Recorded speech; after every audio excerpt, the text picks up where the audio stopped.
পুরো বোর্ড ভেঙে দেওয়ার আশঙ্কা তৃণমূলের। কলকাতা পুরসভায় নজিরবিহীন ঘটনা, কাউন্সিলর্স ক্লাব রুমেই অধিবেশনের সিদ্ধান্ত মালা রায়। কলকাতা পুরসভার মাসিক অধিবেশন স্থগিত, চেয়ারপারসনকে না জানিয়ে অধিবেশন স্থগিত বলে দাবি। তৃণমূল কাউন্সিলরদের নিয়ে অধিবেশনের সিদ্ধান্ত চেয়ারপারসনের, না জানিয়ে অধিবেশন স্থগিতে পুরো বোর্ড ভাঙার আশঙ্কা। নিশ্চিতভাবে ওনারা বিধানসভায় জিতে এসছেন, মানুষ ম্যান্ডেট দিয়েছে, কিন্তু এখনো তো পুরো পরিষেবা এই পৌর বোর্ড দিচ্ছে। তাহলে এত তড়িঘড়ি করার কি খুব প্রয়োজন ছিল? কলকাতার মানুষ যারা এই পরিষেবাগুলো থেকে বঞ্চিত হচ্ছেন, কারণ পুরসভায় যদি মাসিক অধিবেশন না হয় তাহলে কিন্তু আইনি সংকট তৈরি হবে as per the Kolkata municipal corporation act 1985। সেই অনুযায়ী যে পরিষেবা দেওয়ার বেসিক জায়গাগুলো, সেগুলো নিয়ে সংকট তৈরি হলে সেই সংকট তৈরি যারা করছেন, কলকাতার মানুষ তো সবটাই দেখছেন। মানুষের উপরে মানুষকে এত বোকা ভাবার কোনো কারণ নেই।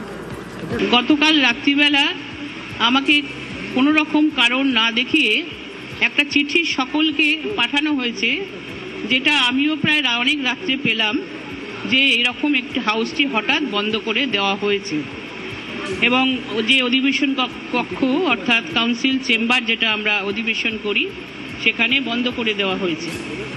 কারণ দর্শাবার জন্য আমরা সেক্রেটারিকে একটি চিঠি দিয়েছি, কার নির্দেশে কাউন্সিল চেম্বার আপনি বন্ধ রেখেছেন এবং কি আইনে আপনি অধিবেশন বন্ধ করলেন, কার নির্দেশে। তাহলে যদি করতেও হয় সেটা তাহলে নতুন একটি ডেট দিয়ে, আমাদের নিয়ম অনুযায়ী নতুন ডেট দিতে হয়। সেটা না করে আপনি এভাবে করলেন কেন?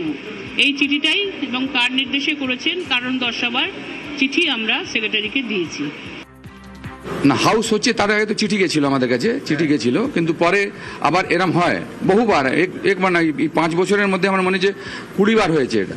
হ্যাঁ, পসপন্ড হয়েছে, কিন্তু কেউ এসে নাটক করেনি। কর্পোরেশন কন্ট্রোল থেকে ফোন গেল কালকে যে আজকে যে হাউসটা হওয়ার কথা সেটা হচ্ছে না।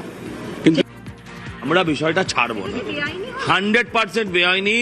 যদি মেয়র এইভাবে বেআইনি কাজ করেন, চেয়ারম্যান এইভাবে বেআইনি কাজ করেন, তাহলে ওনাদের এই সিটে বসার অধিকারও আর নেই। 3 থেকে 77 হতে কিন্তু আমাদের কখনোই বেশি সময় লাগে না, এটা মাথায় রাখতে বলবেন ওদের।